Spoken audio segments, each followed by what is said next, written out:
So I'm a father of one. I gotta find a babysitter. I found Care.com and I was blown away. Through the platform, I was able to find local and experienced candidates along with their reviews and rates, which were way more affordable than I anticipated. Care.com really put me at ease knowing that they were all required to go through a background check. If you're like me and you need to find someone reliable for your childcare necessities, check out Care.com. Find the ideal sitters for your childcare needs.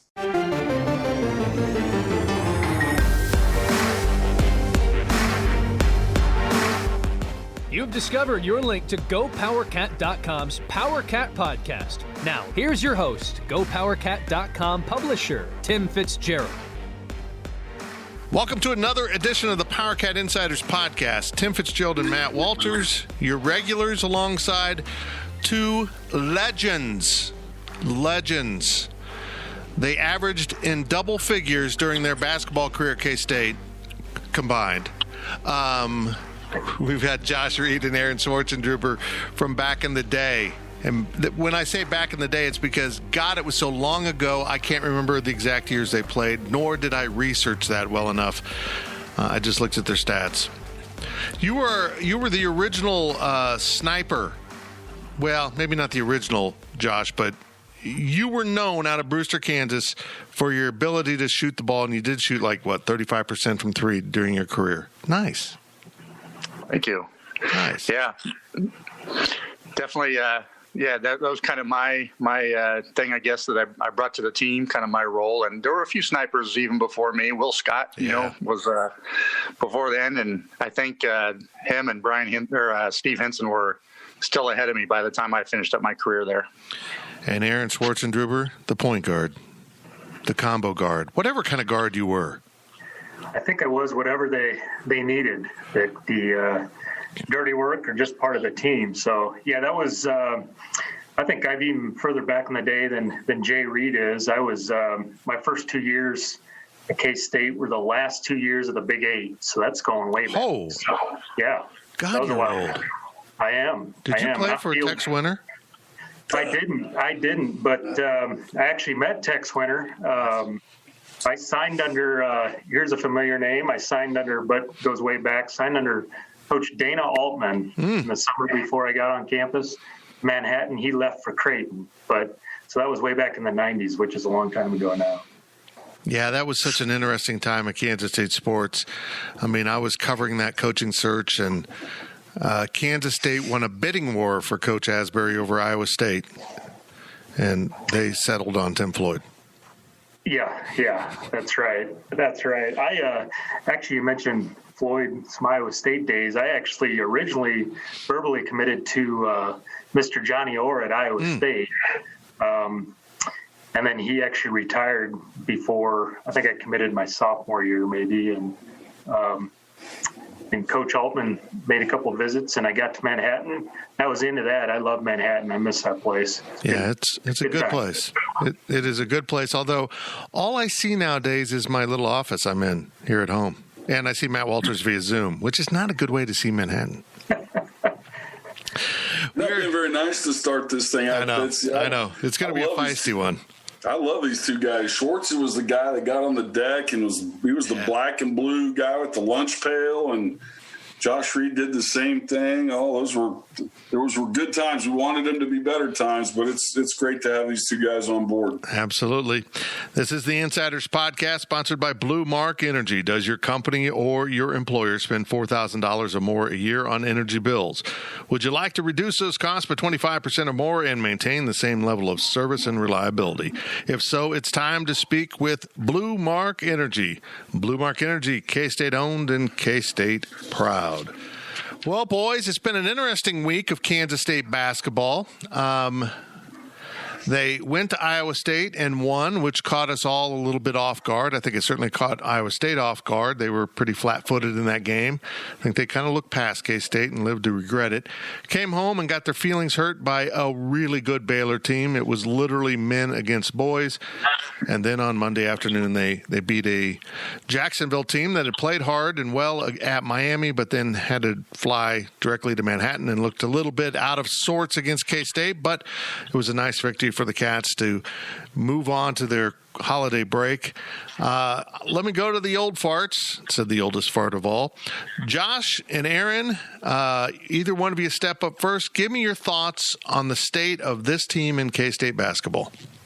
I'll go first, Swartz. So, I think the state, everybody talks about just how young the team is, obviously. And I was kind of, really proud of the guys for coming back and responding after winning Milwaukee. I think that was Milwaukee's first game of the season, actually, that they won. But then going to Hilton Coliseum and winning at Ames, I think was huge. And just looking at that team and that game, the big thing that stuck out of my mind was effort. They out-rebounded Iowa State, and they shot really good from the free throw percentage and things like that. And I think that's really what won the game, and that's what they're going to have to do. They're not going to out-physical anybody this year.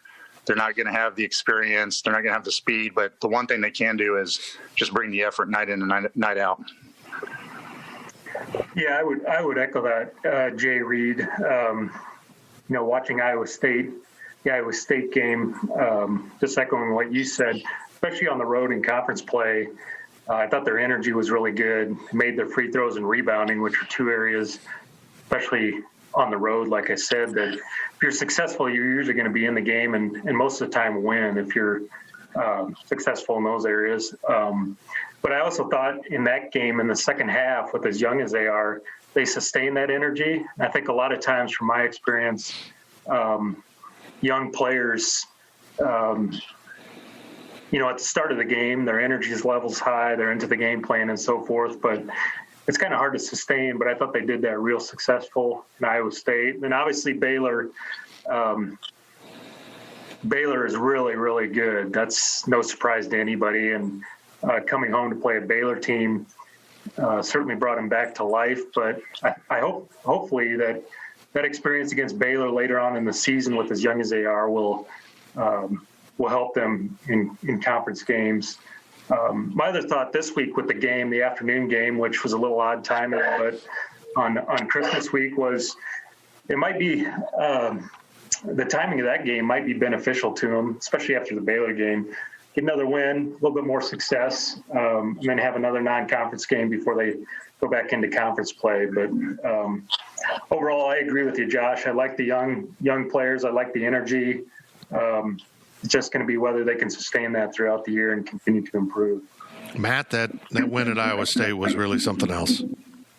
Yeah, I'll admit it kind of caught me off guard. When they go back, when this team goes back and looks at some things before Christmas, Fitz, you mentioned that Iowa State was a little flat-footed and, they didn't play a very good game. But, Kansas State took advantage of that. And the fact that K-State, with so many young guys and newcomers, went in there in their first Big 12 game and did that was a positive. Now, there is a stark difference from, Baylor to whoever's going to wind up being in last place in the Big 12.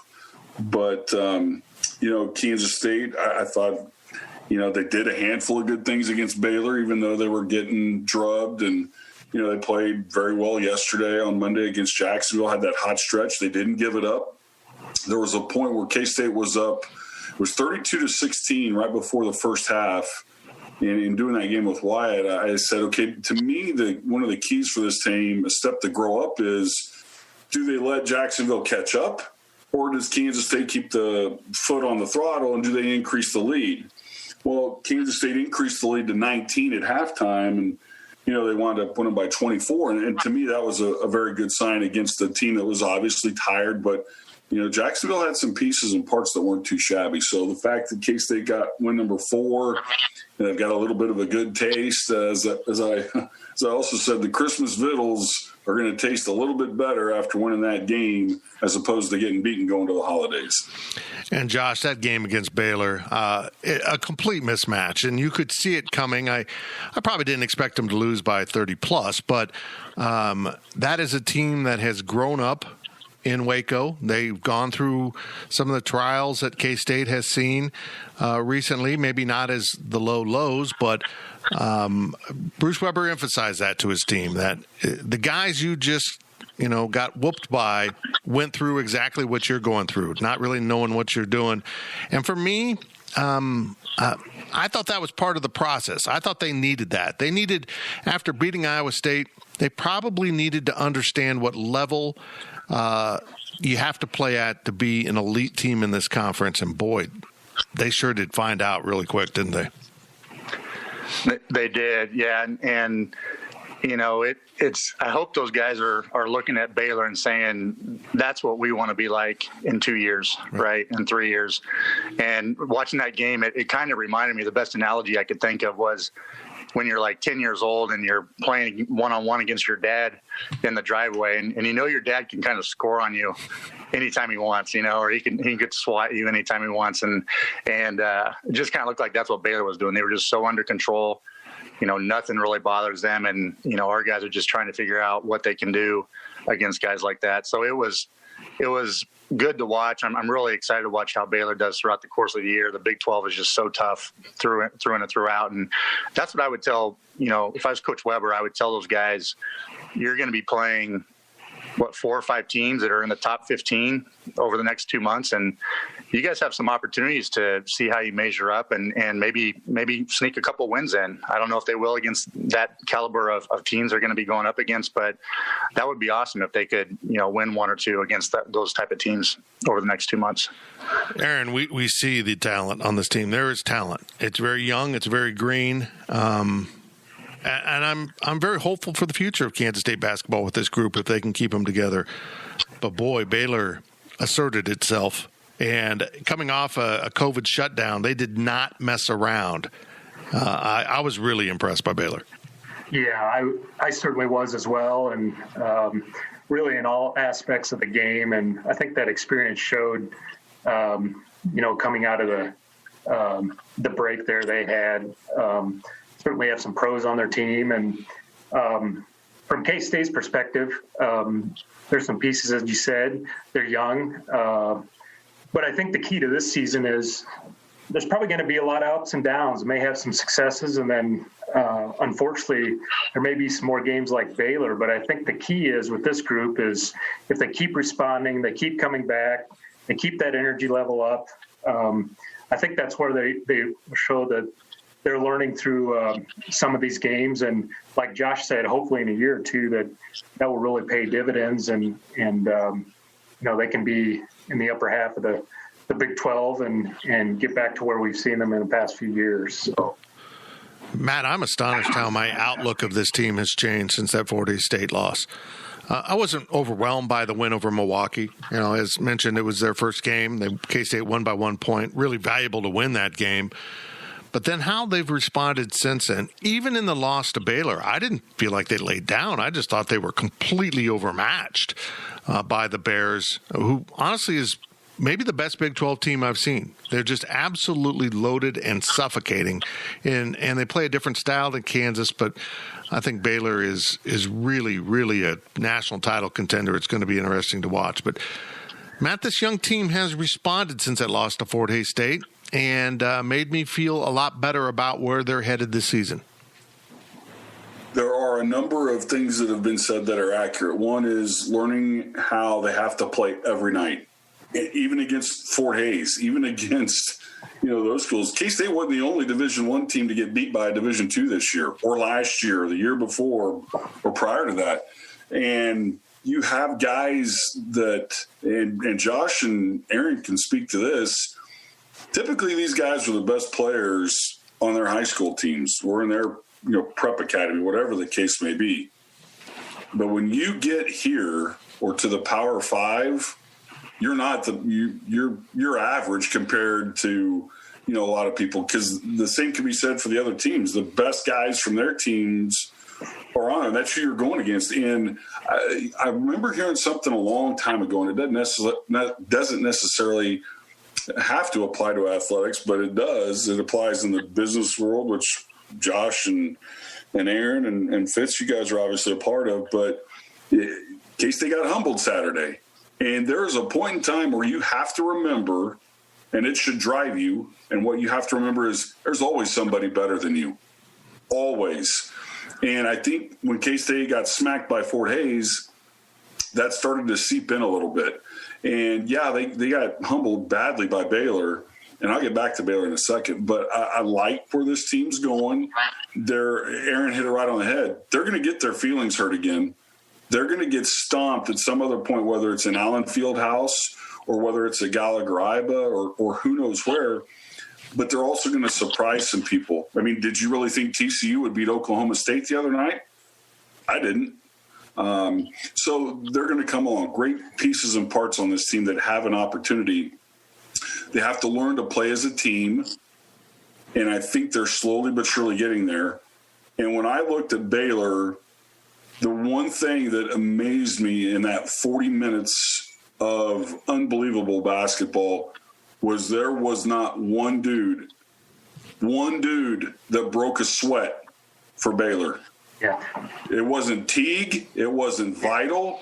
None of them. They didn't crack one droplet of salt and water off of their skin.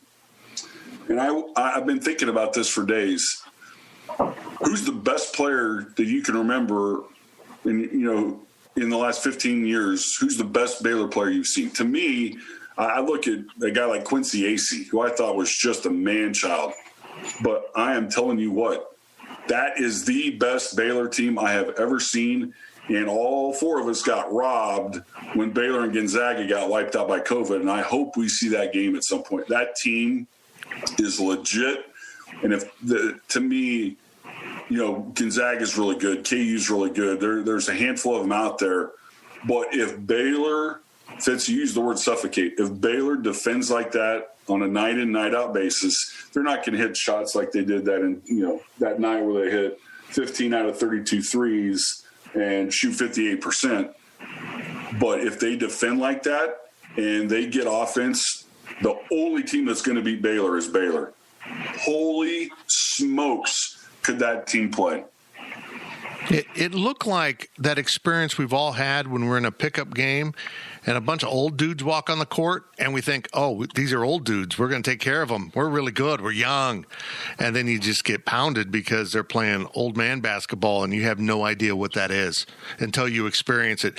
Your ribs end up bruised. Your feelings end up bruised. The scoreboard ends up bruised. You lose a basketball game, and that's what happened at K-State. Aaron, it was really impressive. And if I could have a clone of Vital to put on any team, I would take it. He's just so good. Yeah, Baylor is really good. And I was thinking the same thing about love to see Baylor Gonzaga game. Unfortunate that got canceled or postponed, but I was watching the University of Iowa play Gonzaga a few nights ago, and they were going up and down the floor, but as I was thinking about the K-State Baylor game, I was thinking the difference between Iowa and Baylor is Baylor will get in your shorts and they will get after you, defense and rebound, and it just leads to so many easy buckets for them too. But back to what Mr. Walters said. Ooh. I was thinking when you were describing it. Thank you for that. I appreciate it. Ooh. You bet. I'm trying to show you a little respect here since way back in the 90s when we first hung out a few times. But, right on. I'll continue to talk about the 90s here. What I was going to say is you were alluding to kind of being brought back to earth with the young Cats after the Iowa State game in Baylor. I can think back to my freshman year, which was not 94-95. The first Big 8 game I ever played in was against Oklahoma State in Bramlage, with none other than Big Country Reeves played. And that was the year they went to the Final Four. And we beat them somehow in Bramlage. And we had three young players on our team too. Mark Young and Paco May were the other players that signed in my class. And we were young, and after that game, we were confident. And then the next game, KU, they had Pollard, Ostertag, and LaFrenz along the front line. And I didn't want to mention KU on this podcast, but that was a tough game, and that kind of brought us back down to the Big 8 conference, the Big 12 conference games in general. As you mentioned, Fitz, it's just a battle, and I love the talent. I do love the energy in some games. I just hope that these young kids will take that and continue to improve, because I certainly see, I like this group, and I certainly see them being successful down the road. So. Josh, it's going to take a long journey to get that done, isn't it? Yeah, it certainly is. And, I think especially this year, there's even more challenges with COVID and so forth, but hopefully that'll ultimately make them stronger as they go through the year. Josh, your thoughts? I agree with everything that Swartz and Matt had mentioned. I mean, hopefully they can kind of get through this season and learn as much as they can. I hope Mike McGurl, just as the senior, can leave a bit of a legacy. He's a Big 12 champion, and I hope he can just continue to focus on mentoring these guys and playing up to his ability every game as they go through January and February, and just see improvement with these guys and encourage them to get through this season. But 8 games in January, I think, and plus Texas A&M, and then also 8 games in February. They're getting ready to go through the gauntlet, and I think they've only got 3 guys on the team here that have actually done that. So it's going to be an interesting journey. It certainly will be. This is the PowerCat Insiders Podcast, brought to you by Blue Mark Energy. I am Tim Fitzgerald alongside Matt Walters and the 2 former K-State basketball players, Josh Reed and Aaron Schwartzendruber. And after this break, we're going to get into some of the personnel from K-State and let these veteran players break down the young talent at K-State. We'll talk to you on the other side. The PowerCat Podcast will be right back.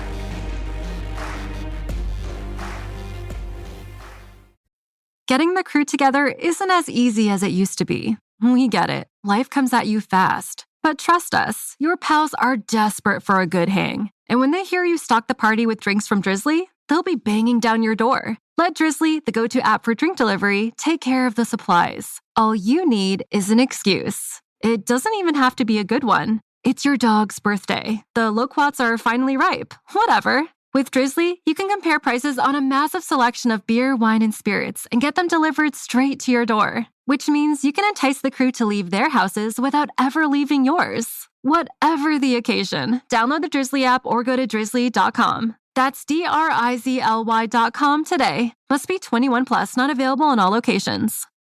The NFL regular season is wrapping up, but there's still time to get in on the action with FanDuel, America's #1 sportsbook. Right now, new customers get $150 in bonus bets guaranteed when you place a $5 bet. That's $150 in bonus bets, win or lose. The app is so easy to use, and there are so many different ways to bet, like live same-game parlays. Find bets in the new Explore tab. Make a parlay in the Parlay Hub, the best way to find popular parlays, and more. So visit FanDuel.com/247 and make your first bet a layup. FanDuel, official partner of the NFL.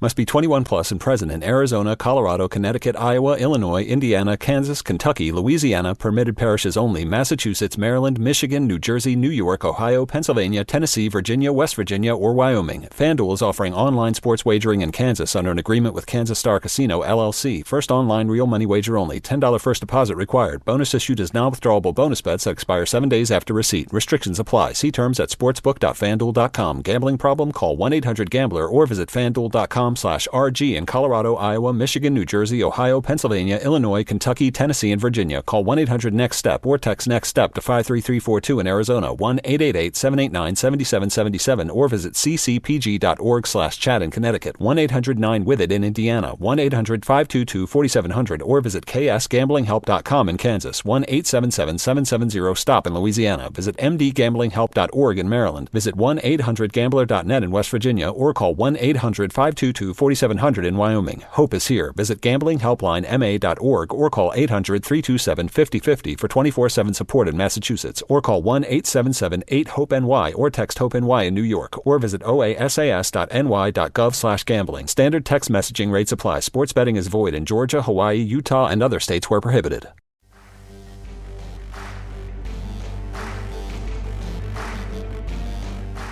We now send it back to the PowerCat podcast. Welcome back to the Insiders, the PowerCat Insiders podcast. Tim Fitzgerald and Matt Walters, and our rotating crew of Team Teal, the Tom Asbury former players.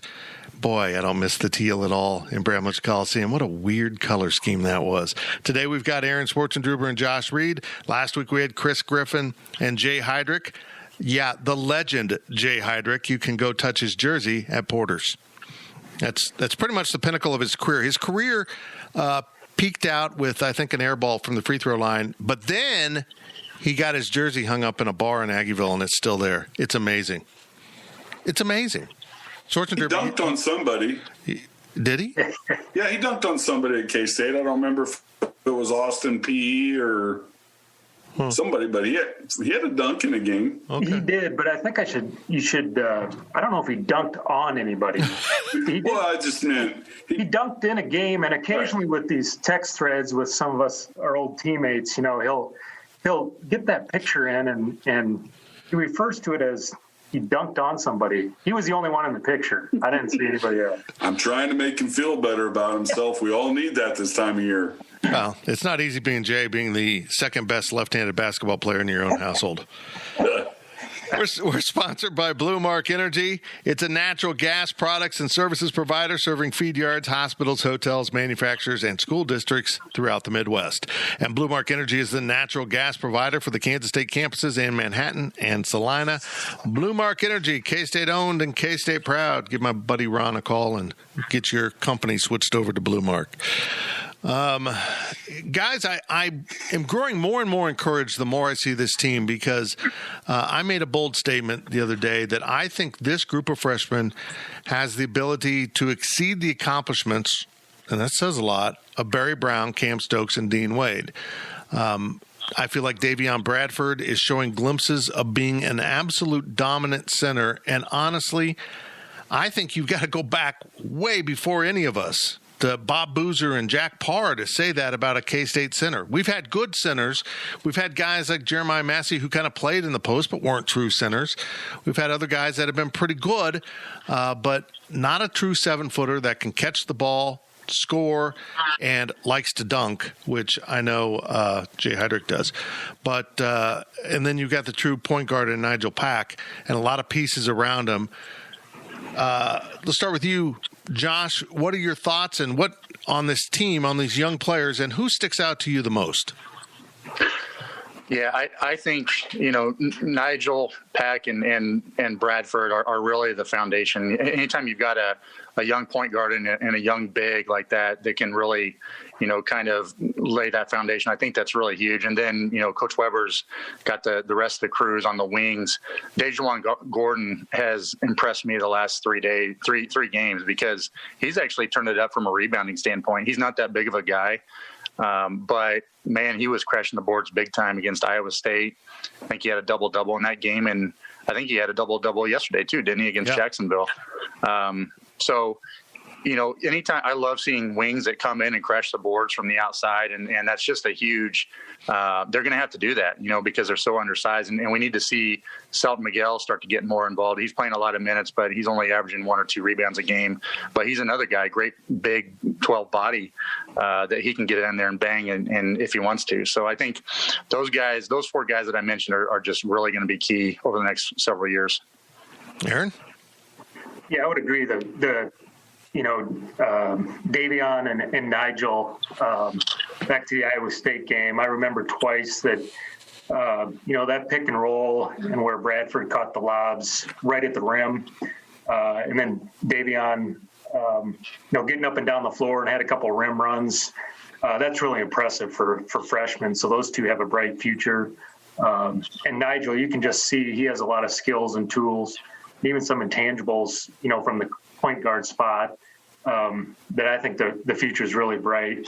And maybe the one that intrigues me the most is Selton Miguel. He's boy, for a wing player, to me, his potential is really unlimited. Maybe he hasn't shown it as much as some of the others, but he does show flashes. And boy, that kid has impressed me with his energy at Iowa State and some of the other games. And then you throw in Josh said Gordon. He's very active on the boards.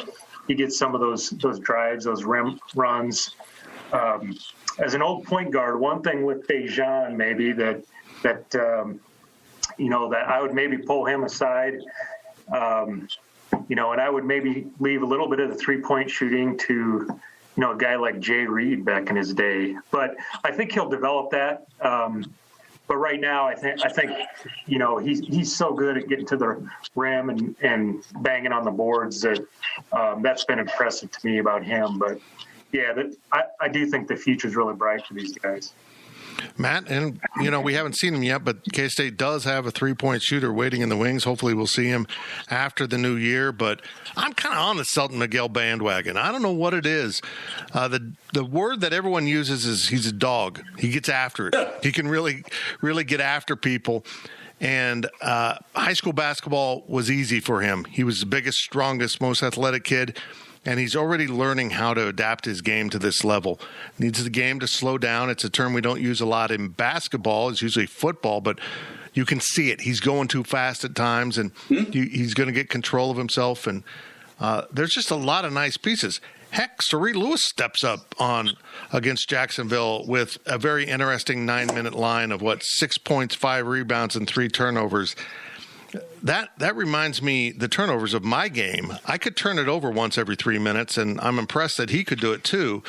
But it's exactly what Coach Weber has mentioned about him. There's something there. He's incredibly active. He just has to refine everything, and it was a perfect game for him to get minutes and for Dejuan Gordon to go ahead and cut that 3-pointer loose. He hit 3 of 6 against Jacksonville. Great sign. He needs to learn when to take it isn't nearly as often as he thinks. You've given me a lot there. Yep. And I will be done in approximately 8 minutes. So, guys, you can kick back for just a second. If you go back to the Baylor game, K-State had one guy on the floor that looked like a Baylor player, and his name is Selton Miguel. I'm equally on board with what he's going to turn into. He's a physical specimen. I think, like Dejuan Gordon, he has a tendency to just jack threes when I think he needs to use that physicality and get to the 10. Now, with that said, he's got to use his left hand. You watch when he goes to the basket, it's always off the dribble. So now defenses have scouted him and they're starting to sit on his right hand. But that kid's going to be really good. Dejuan Gordon, and I'm glad Josh said it, the last 3 games, Dejuan has stepped up. You can tell when his three's going in. If the ball rotation is good and like it should be, it has a chance to go in. If he's shooting his knuckleball, it's got no shot to go in. And I'd like to see him try and get to the bucket more. He's defending at a high level. I think Nigel Pack is going to be a really good guard. I love his quick release on his shot. He's being thrown to the wolves as a freshman, and the steps forward that he takes to sophomore to junior will be fun to watch. And I've been saying from day one, Davion Bradford is probably the best K-State big man of my lifetime, going back to 1970. When he adds about 15 more pounds, if he can hone in on a little left-handed hook shot, which I know he has, and if he will work from block, if he will stay in that purple rectangle, don't get out of that purple rectangle. Just refine your skills, live your skills. And if he is going to get out of that purple rectangle, it should be about a 10-foot baseline shot, because nobody's going to be able to block his shot. And what I want to see from him right now, and he's getting there, is I want to see when the ball gets to his hand on the block that he takes a spin. If he's got to put it on the deck, he puts it on the deck once, and he goes up and he rams it on somebody's head. And that's what he's got to do. also, with that being said, learning how to play the in and out game with him. That's where Nigel can learn, and some of the other guys on this team. That's where Davion can grow as a post player, is when to kick it. He's got to get it at the right spot. Our guards have to enter it at the right spot. But, I hope the fans will just, zip it and be patient and let it happen. Trust the process. It'll get there. And if some of the other guys will come along and, again, learn to play as a team and not worry about me, my shot, when am I going to get mine, this team will grow. Kasubke, I will tell you, can flat out stroke it. Can he play defense? That's what we're going to find out. That's going to determine to me how much he stays on the floor, because he can't be a liability on the floor in Big 12 play. And this is, I'm telling you, lastly, I know it's down the road, but the kid from Wisconsin that is coming to K-State, if you have not seen video of him, go watch, because he is 6'10". He can stroke it. He can get to the rim. He's got moves. He's not a stiff. He's not a clod. The kid can play, and he's going to make K-State a lot better. He again just has to add some weight, but there's a reason to be positive. But remember, freshmen turn into juniors and seniors. You just got to let it happen. And as I said, trust the process. It's going to be a long process, isn't it? I mean, that's a couple of years. They're going to suffer through this season. Next year will be better. And they really are. Right now they're playing the 4-guard lineup for the most part because it's working. That's going to be a problem, and they are bringing in a stretch 4. So here's the question I would ask Josh and Aaron, because, again, they've been there. They've had the successes. They've had their faces kicked in. And I think it was Josh that brought up Mike McGurl. He's the only senior in the room. I want to know from you guys, he's not going to lead the team in scoring most likely. And Josh, you said leave a legacy, which I agree with. But tell us how Mike McGurl should act and behave on the practice floor, during games, and in the locker room. That's what I'm most curious about from you guys. Yeah. That's a really good question. I think he by far has to be the most vocal every single day. He has to be the one that's getting there early, leaving late, working out with guys, saying, hey, let's go get some extra shots in, after practice, and really kind of leading from that standpoint. I remember back in my senior year, I was one of the only returning starters, and Tony Kitt and Cortez Groves were the other seniors. But I had broken my foot 5 days before Christmas and basically turned into a coach at that point. And I can remember just focusing every single practice, talking to guys about getting their mind right, getting ready to practice. And then, the games, it's hard playing in a game on a Tuesday night when it's 20 degrees outside. And, there's not a lot of fans in the stands sometimes, especially this with COVID going on. It's hard to get up for certain games in the middle of the week. And I tell you, if McGurl can bring that type of attitude and get those guys' minds right going into those games, there's no reason why they couldn't win a couple at home and even on the road. Aaron, you kind of remind me with Mike McGurl, not from really game, but kind of the outlook and how you go about it. Just really getting after it. He's not a true point guard like you were, but there's something about the games that I find some similarity in. Yeah, I think from what I've seen of Mike, well, number one, I think with any senior, it sounds a little simple, but I think you got to be yourself. I think the younger kids will see that, meaning, you got to play your game, play within your game. And by example, if you do that, they'll learn a lot just from that. But, also I think back to when I was a freshman, the two seniors that I learned a lot from was, again, names blast from the past, but Damon Davis and Belvis Nolan. Those two guys, when I was a freshman, I was $155 wringing wet. Now I'm about $255 wringing wet. But, I felt really beat up after the first couple conference games just from a physical standpoint. And those guys, the main thing they told me is just keep coming back, keep showing up to practice, play hard, doing what you're you're doing. And I think a guy like Mike with this young group, there is a lot of upside and there's a lot of talent there. So I think, if I was in his shoes, just being positive with them, because there's going to be a lot of ups and downs and a lot of opportunities to do that. And I've actually seen him do that on the floor.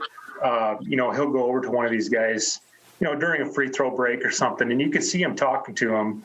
And I think that'll go a long ways for these young guys. But I haven't mentioned Mike a lot, but even from their NCAA tournament runs, he's just, to me, he seems like an even keel kid, a great guy. I've heard him a few times in the media. He's very respectful. I think a lot of these young kids, just observing that, that's going to help them on and off the floor. I think that's pretty important from Mike's standpoint, from a senior standpoint, when you got a lot of young guys that are playing with you. Matt, I can't say enough good things about Mike McGuirl. He's just giving everything he can to improve this team. I think one of the keys for Mike going forward is to stay within your game. Don't try to do things that you think you should do as a senior, but you're not really capable. And I think I saw flashes of that against Jacksonville. I thought he was incredible at Iowa State in the fact that he just kind of settled into a support role and really helped those young guys. I continue to be blown away by Mike. I've never thought he's at the level to be a starter in the Big 12. Well, he's proven me wrong. I think he's really showing that he's a pretty darn good basketball player this season. Well, he's reached that point where he is a Big 12 starter. Yeah. And, I agree. I think he needs to be comfortable in his own skin and not try to do too much. And I think he knows, in watching him play, he knows when he's done that. Because he'll occasionally fire up a three about 6 seconds into the shot clock, and then you don't see him do that really the rest of the game. And I like Schwartzy said, I like how he goes and talks to the younger guys. And I think what doesn't get talked about or is understood enough is, again, he is the lone senior. He's the lone wolf on this team. He's won a Big 12 championship. He knows what He knows what it's like. He knows what it means to be at that level. And in your last year of college basketball, you know what's coming. You're in a rebuilding mode. Again, you're the lone wolf, and you've got to educate Jimmy and Tommy and all these young guys. And you know that, again, you're going to get your feelings hurt plenty of times. There's only so much you can do about it. And what's been said about just tell them to keep coming. There are better days ahead. Keep showing up to practice. Understand what your role is, and just continue to get better. And I don't know that Mike's the most vocal guy, but he's a lot more vocal than he was. And I think if he stays within himself, both as a player and as a leader, then we're going to see good things happen by the time this crazy basketball season's done. And he will deserve, rightfully so, some of that legacy status, and will be remembered for a guy that kind of took it for the team, so to speak, because Mike McGuirl, I think, will have an impact on what this team is, not just next year, but even 2 years down the road. I totally agree. Matt said something there that is very significant for me, and I want the opinion of the two former players. Know your role. Know who you are. Josh, how hard is that for a young guy? You came out of Western Kansas, really highly touted. How hard is it to understand where you fit in at the college level, what you can and can't do? And I would imagine there's some hard lessons along the way. Mm-hmm. You learn it really fast. I can remember coming on campus for a visit and going to play pickup games with Swartz and Chris Griffin and Mark Young guarded me that first time that I played. And Mark had like 7-foot wingspan, 6'6", and every single shot I took, he just swatted away, and I could not get a shot off like I could at obviously the 1A level in Brewster. I could get my shot off anytime I wanted. So you learn really quickly how to play within yourself and to, understand spacing and speed and height and length and all those things. And it takes a while to get adjusted, but it does happen over time. You just have to be patient. You have to listen to the guys that, are investing in you, the older guys. And, just don't get too frustrated. Just keep at it and just learn how to play the game at that level. I would agree. I have a similar experience to Josh. I remember stepping on campus and playing with a couple guys that graduated prior to me getting there that summer, that being Daryl Cunningham, Aaron Collier, AC/DC. Remember those guys? And Mr. Anthony Bean. Mm-hmm. I remember getting ready to play pickup ball with those guys thinking, man, I'm going to stroke it. I'm going to hit some threes here. And after the first couple times down the floor with Anthony Bean guarding me, I'm like, well, my role is just trying to get the ball up the floor without turning it over, so it comes at you quick. But the more experience you get, you, like Josh said, you learn pretty quickly. But I think going back to that's the important role of Mike too. I think he can help these young guys learn what they can and can't do. Although they have to be receptive themselves and really take what the coaches are saying, what Coach Weber is saying from that standpoint. And also as a young player, something I learned too halfway through my freshman year. Is I think sometimes as a player, when you're that young, if you don't know your role, I think sometimes you have to initiate it. I know it's the coach's job to tell you what your role is and you develop into that, but, maybe ask the older players or ask your position coach and say, I know you've told me this is my role, but you got to define more what that is and how I can help this team develop and maybe win some games. So, it's certainly a process. But these players now that we mentioned, the freshmen, they certainly have a lot more talent than I had. They're similar to what Josh had when he came in. So their future is bright if they're receptive to that and they continue to improve. And Matt, I feel like Nigel Pack and Davion Bradford already understand who they are. They've got a lot of work to do. They need to get a lot better and grow within those roles. But I think the reason why they've stood out is they're doing what they can do and what they should do, and they have a great ability already to edit their game. DaJuan Gordon is a kid that, honestly, being the Mr. Basketball in Chicago or whatever the title was coming out of high school, we all had inflated expectations for him. But this is who he is. We're finally seeing it this season. He's a guy that's more blue-collar than superstar. And I kind of have grown to believe that if DaJuan really understands that and embraces that, he is going to be a blue-collar superstar. He has an ability to rebound that we didn't fully understand, and he's finding the way to score points, going to the free throw line at Iowa State and hitting all 11 free throws. That's a man. That's playing big-time basketball. I have grown very, very optimistic about where DaJuan Gordon is going. You just got to be consistent. Right. He's got to do that night in and night out. You'll get that. You get that for a couple of halves or maybe 3 out of 4 halves, and then he reverts back to his old ways. And again, to me, for him, it's know what's a good three. He is not a great 3-point shooter. And when Kasubke's ready to go, you get it to the guys that are the 3-point shooters. And I agree with the rebounding, the defense. He's one of the hardest defenders on this team. And I think what we see in the first 50% of his K-State career, again, will be drastically different than what we see in the second 50% of his career. He's going to grow. He's going to blossom. I think at times, and this is nitpicking. This is one of those things that, I'd be curious to hear what Josh and Aaron say about this. They may tell me I'm full of malarkey or Christmas goose.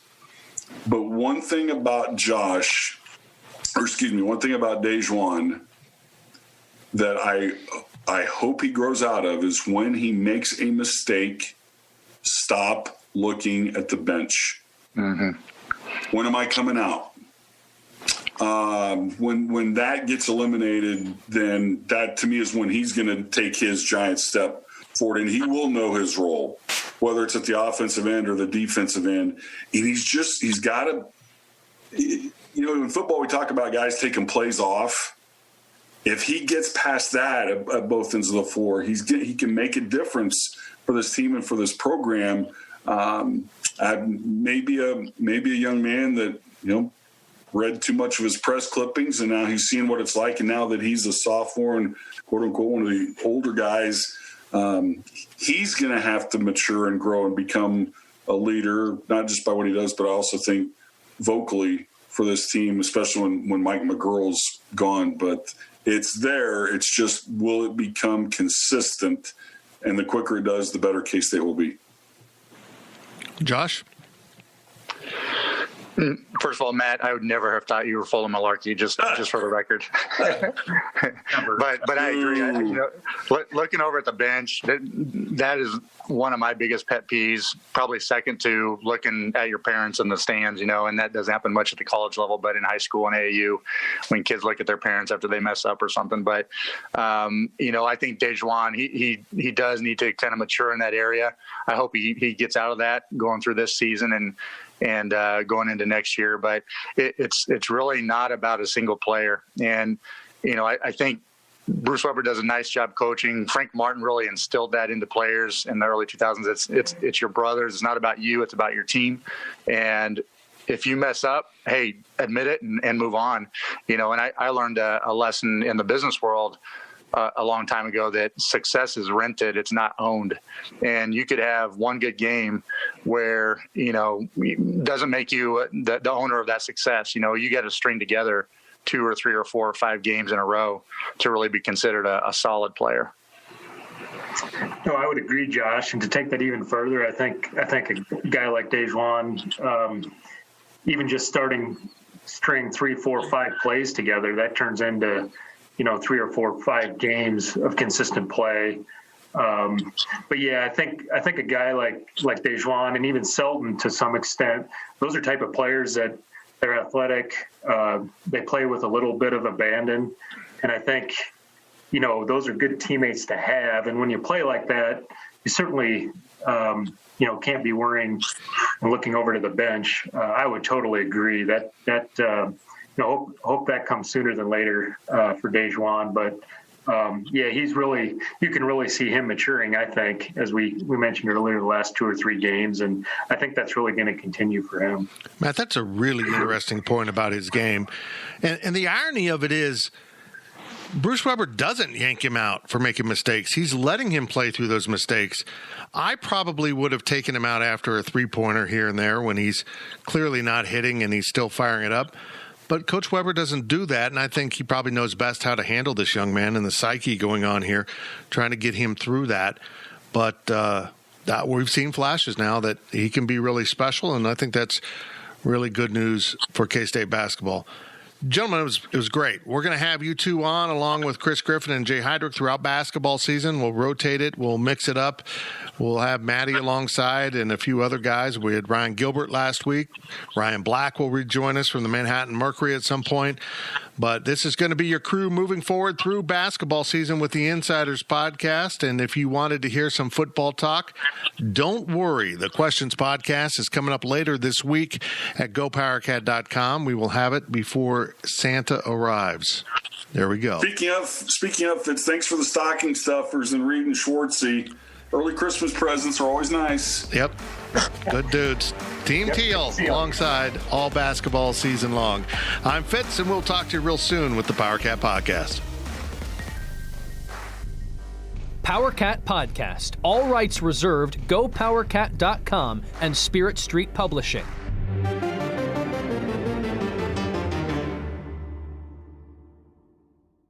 With Blue Link Plus, you can access your Hyundai Tucson Limited remotely. Doors unlocked, temperature set, lost car found. There it is. Get complimentary class-leading Blue Link Plus. Call 562-314-4603 for complete details.